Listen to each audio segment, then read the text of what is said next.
Hello, I'm Tim Shoebridge for Cherry Audio, and today I'm very honoured to be able to walk you through their latest product. It's a synthesizer like no other. It's called Sines.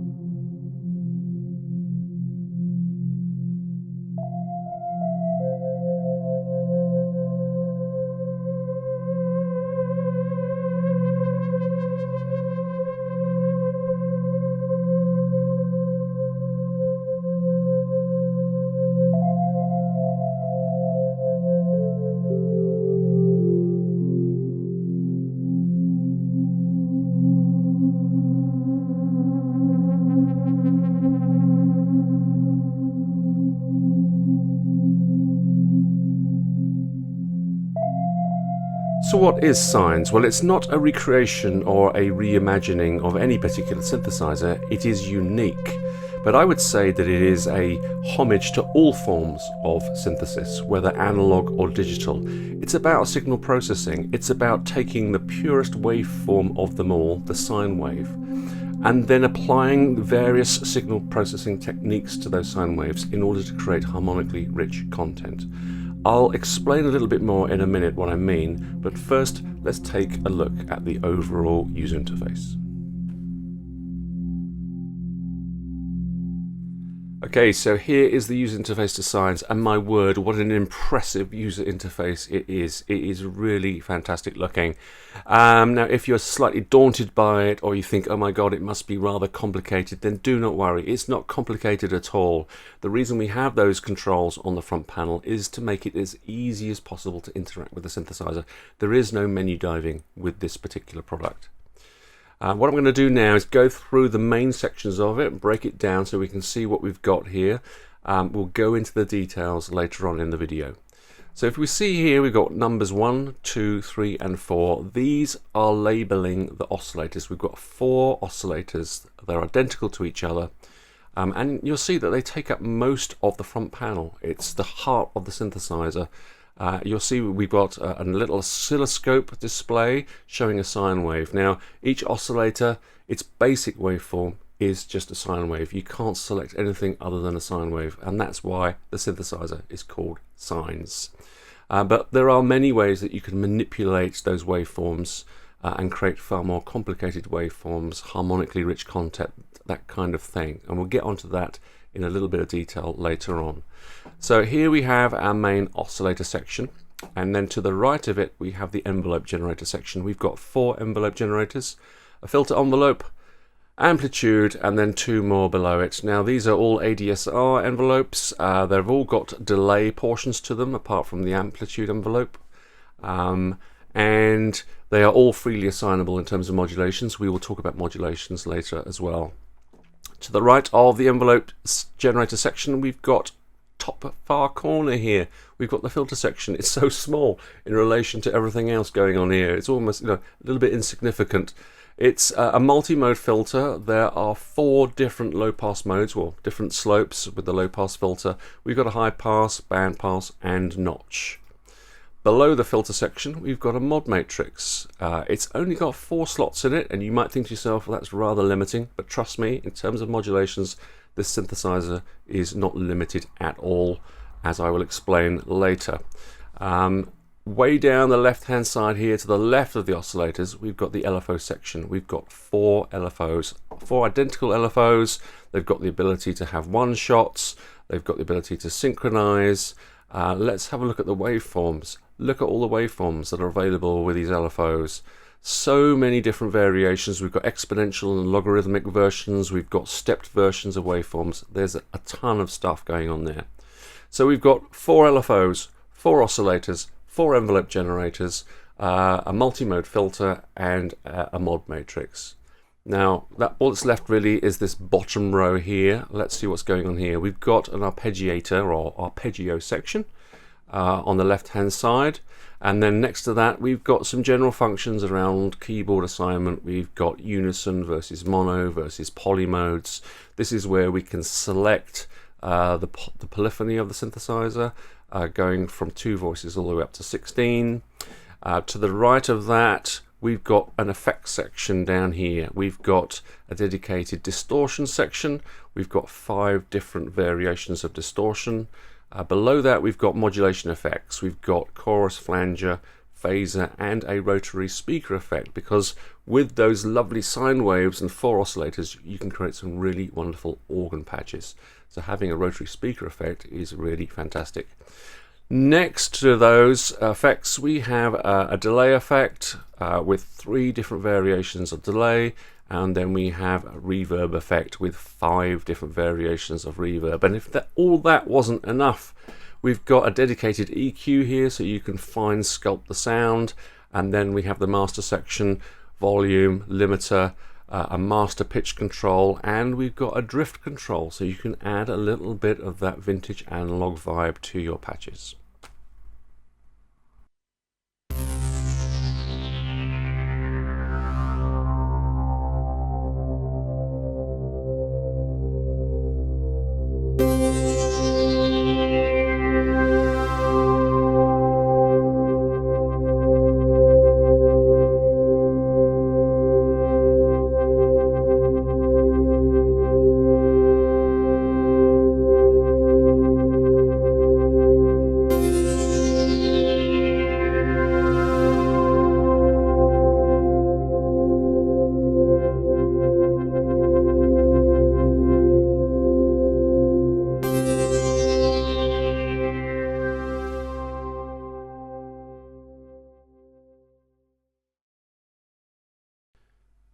Okay, let's take a look at the oscillator section. It's the heart of the sine synthesizer. We're just going to listen to one of the oscillators. Let's listen to oscillator number 4. They are all identical to each other. This is the gain control, and when I play it, we're going to obviously hear a sine wave. One thing to mention, and it's a really important thing, especially for me, I love these kind of things, but this is a stereo synthesizer, all the way from the oscillators through to the outputs. So we have a pan control for each of the oscillators. We can place it where we want in the stereo field. And of course we can modulate that, which is fantastic. So it's stereo from the oscillators, through stereo filters, through stereo amplifiers, through stereo effects, and then out. So that's the gain and that's the pan control. Next thing to mention are these 2 controls here. For each oscillator we have a sub-oscillator. It's 1 octave below, and it's a sine wave. You can see here the resultant waveform that we get when we add the sub in.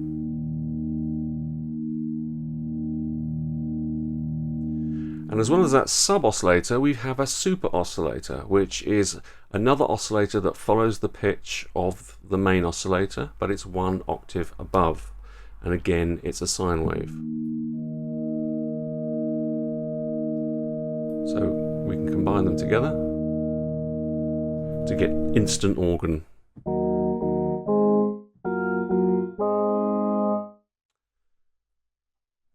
Right. So that's the sub and super oscillators. Let's now look at the rest of these controls. Let's start on the left hand side. We've got various ways of setting the frequency of the oscillator.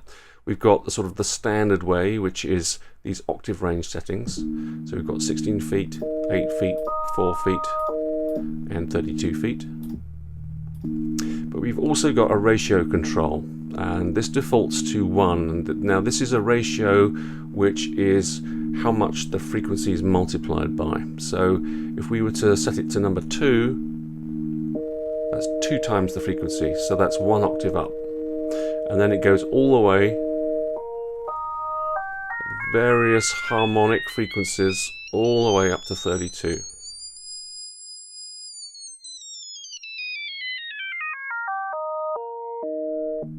And then it goes below 1, 0.5, and 0.25, so that's 2 octaves down. As well as those, we've got a frequency control, which is plus or minus 1 octave.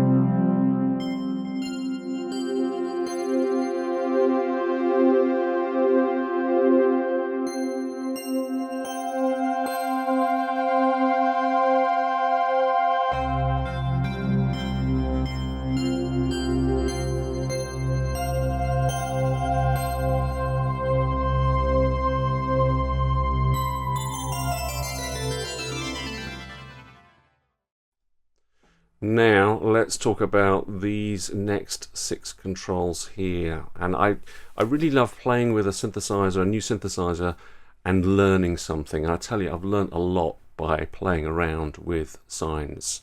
I didn't know that if you take a sine wave and you create a feedback loop, you feed it back on itself to modulate the phase of that oscillator, that you can create other waveforms. Let me demonstrate it to you. If I turn up this feedback control and we keep an eye on the oscillator readout here, you'll see that we end up creating a sawtooth. And if we do it negatively, we create an inverse sawtooth, a ramp wave. And we've got obviously everywhere in between.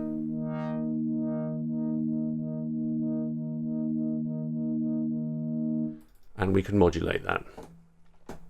What else? If we take a sine wave and we apply drive to it, pass it through a drive circuit, we're going to basically be amplifying it and clipping it. And by doing that, we kind of turn it into a more and more sort of square wave kind of shape. It's not a perfect square wave, it's kind of rounded.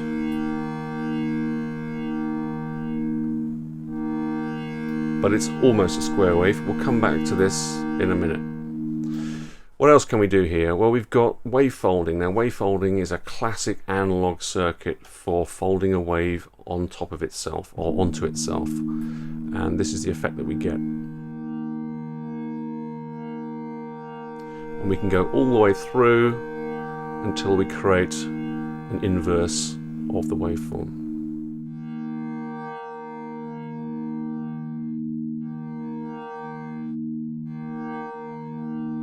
All these controls are modulatable.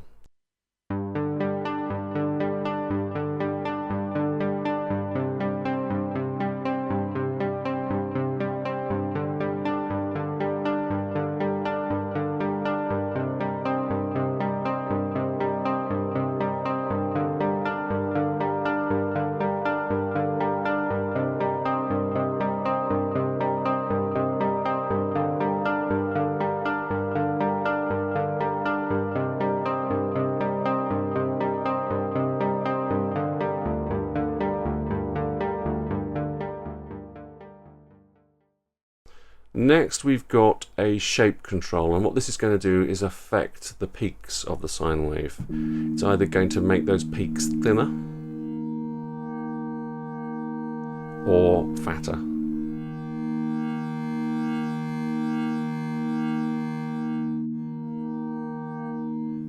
Now, if we combine the shape and the drive controls, we can create a proper square wave, or some other weird thing.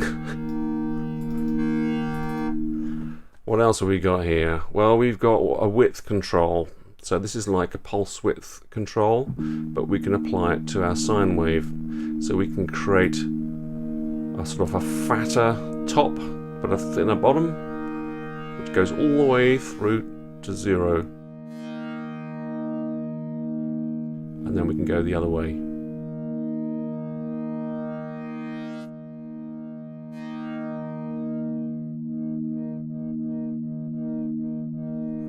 And yeah, if we create our square wave using drive and shape, now we've got a pulse wave.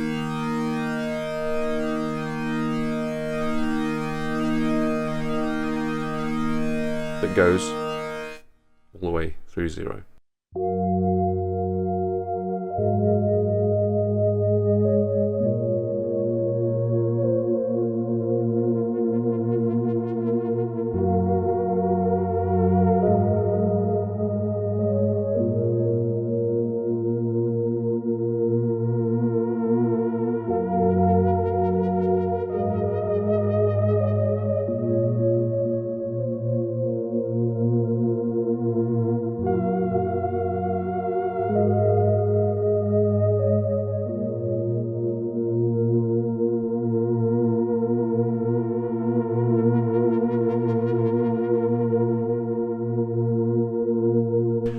last control to talk about is this phase control here.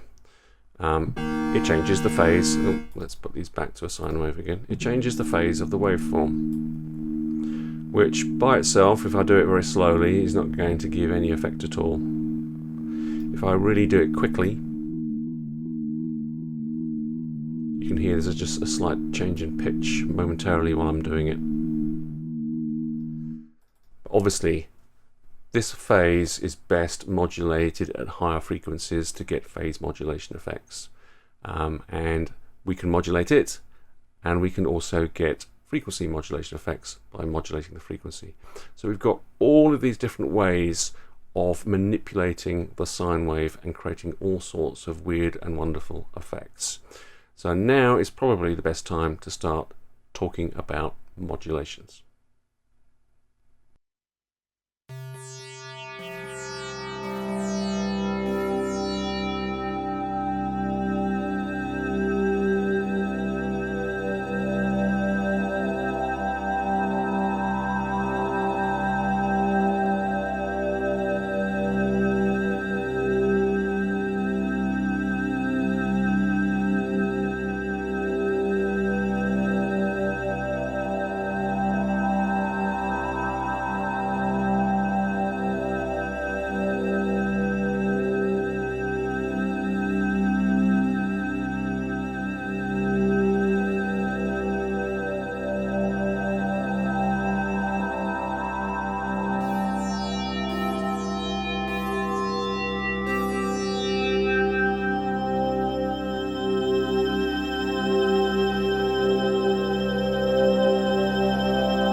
Okay, so modulations, they're so simple and straightforward to do in sines, they really are.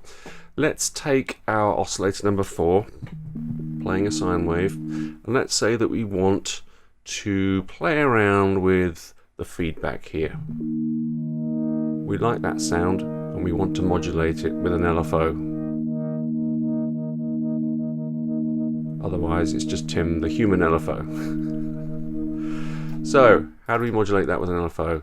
Above each of these controls is a dedicated set of controls purely for modulation purposes. So with the feedback, we've got a source button and an amount. We simply click on the button, choose the modulation source. So let's choose LFO number 1, and then let's crank up the amount.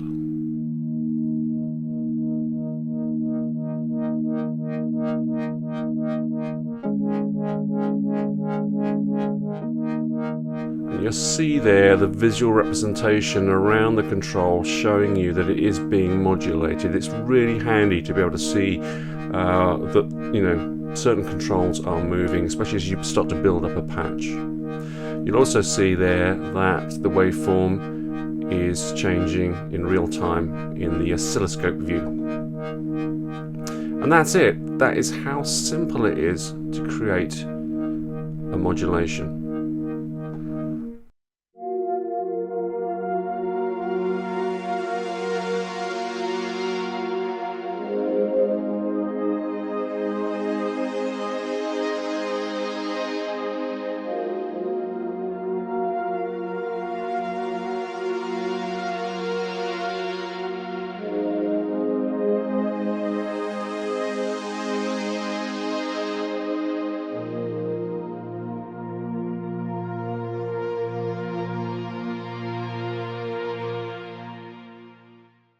While we're looking at these LFOs, I just want to point out how really incredibly powerful they are. Yeah, we've got a rate, yes, we've got a waveform, we've got all of these waveforms, all the standard waveforms you'd expect, but we've got all these variations, exponential, logarithmic, we've got stepped versions of the waveforms. It's a very powerful LFO, but that is not even it. We've got a bias control here. We can determine whether it's going to be bipolar, so it goes above 0 and then below 0 and then back again, or whether it is just from 0 and goes up positively, or we can have it from 0 going down negatively. So we've got that level of control as well. We can synchronize it to clock, so that we can synchronize it to MIDI or to the arpeggiator, which can also be synchronized, so everything can be synchronized for sort of like real musicality. It can be a one-shot LFO, so we can use it like an envelope generator to create just a one-off sort of modulation effect, and we can re-trigger it, so on a note on, it starts its phase again. Really, really powerful. So these LFOs really can be used as envelope generators or kind of little step sequencers if you want to use them that way.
So let's come back to our modulations we've got going on here.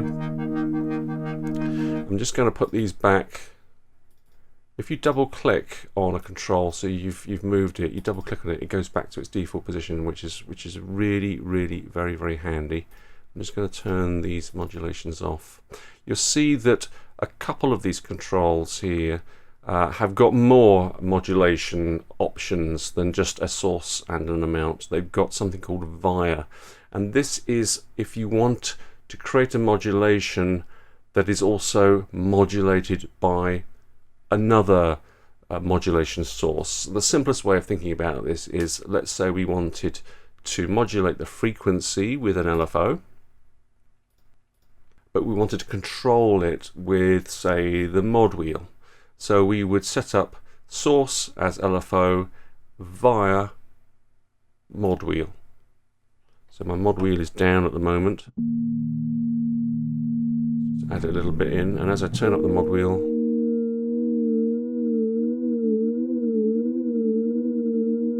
so you'd normally use it with things like controllers like mod wheel or with velocity or aftertouch, but there's a huge list of things. You can use an LFO, so you could get the LFO to be sort of modulating the amount by which another LFO is modulating the pitch, for example. You can use any of the envelopes, you can use any of the oscillators.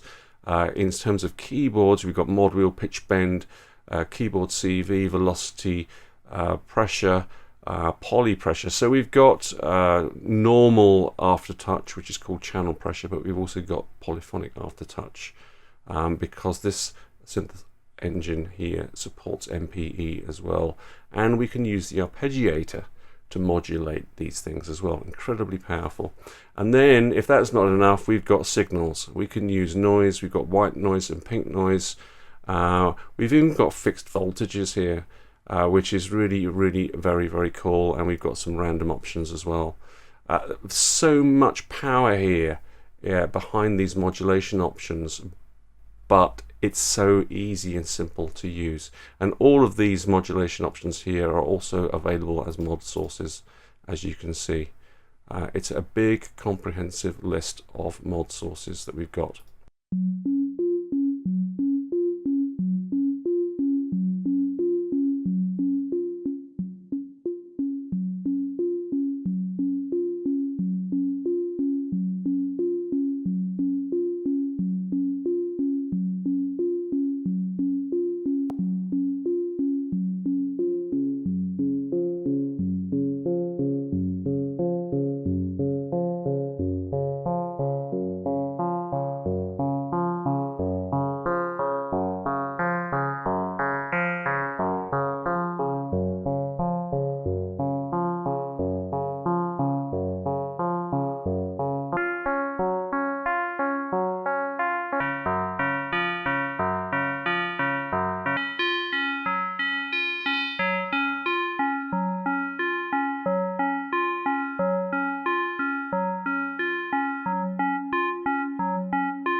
So we've got these dedicated controls above each of these main oscillator controls, which is why, you know, it's a busy interface. There's a lot going on there, but there's no menus. There's no menu diving trying to set things up. The only menus you've got is just choosing stuff, little pop-up menus to choose stuff, and that is it. So we've got the ability to set modulations directly on 1, 2, 3, 4, 5, 6, 7 controls here for the oscillator. We've got the same modulation capability with the overall volume of the oscillator and with the pan. So we've actually got 9 direct ways of modulating each of the oscillators. So times that by 4, we've got 36 direct modulations going on the front panel. And that's before we look around at anything else we can modulate. The filter cutoff, for example, again, we've got the ability to do a direct modulation of the filter cutoff by choosing a source and setting an amount. And if that is not enough, then we have got the mod matrix. There are only 4 slots in it, but again, we have a source, via, and the destination, and then setting an amount. And the destinations here are really wide-ranging. As you can see here, there's so much to choose from, including the effects as well.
You know, for me, it's all about creating gorgeous, complex, evolving patches.